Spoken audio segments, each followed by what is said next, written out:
Bharatpur थानार major कुरुवंशी Singh और तांको बांधवीक उपरे भरतपुर थाना भितरे होइतिबा अत्याचार को नहीं सबुआड़े विरोध होइतिबा बेले एबे राजधानी नहीं राजकनिकारे मध्य प्रतिवादर स्वर देखा देछि।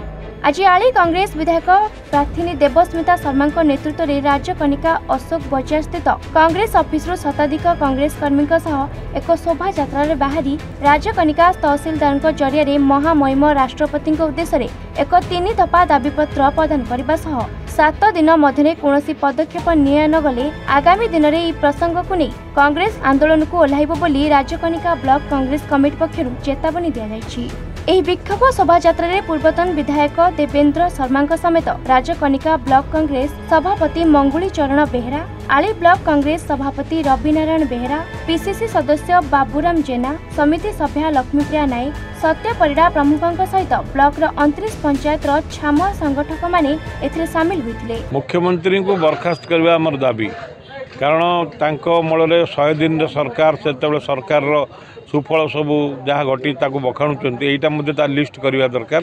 जड़े रिटायर्ड आर्मी ऑफिसर झील एवं सांग आर्मी ऑफिसर प्रेजेंट अच्छा जो भाई व्यवहार करागला थाना एवं थाना आईआईसी दुर्व्यवहार कले से तार प्रतिवाद तार तदंत उपयुक्त कार्यानुष्ठान करिबारे ओडिशा सरकार विफल होती।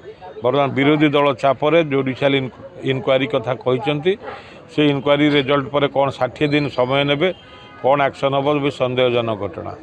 तेणु आम मुख्यमंत्री को इस्तीफा दाबी करुँ। नैतिकता दृष्टि मुख्यमंत्री निज विभाग में पुलिस विभाग में ऑफिसर ये व्यवहार कर मुख्यमंत्री को बरखास्त करा आम दाबी कर। चरण बेहरा पूर्वतन ब्लॉक कांग्रेस सभापति राजकुमार देखो गत 14 तारिख दिन ओडिशा रे एक अति संवेदनशील घटनाटी घटिला।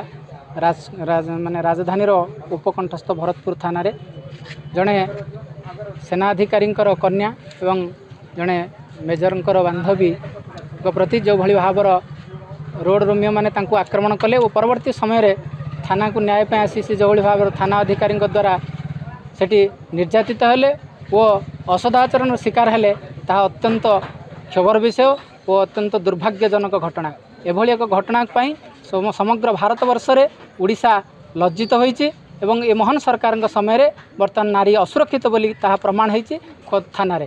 तेणु यार प्रतिवाद रे आज राजकनिका ब्लॉक कांग्रेस तरफ ये एक प्रतिवाद सभा एवं दाबीपत्र माननीय महामहिम राष्ट्रपति उद्देश्य रे प्रदान करागला। दाबी आम 3टी रखिछु। गतकाली अवश्य विलंबित रात्रि रे सरकार घोषणा करछंती यार विचार विभागीय तदंत। तेणु आम ये घटना समग्र घटनार एक विचार विभागीय तदंत दाबी करिछु एवं गृह विभाग दायित्व थिबा निजे मुख्यमंत्री इस्तीफा दाबी करिछु। आलीरू संबित नायक रिपोर्ट एन ओडिशा।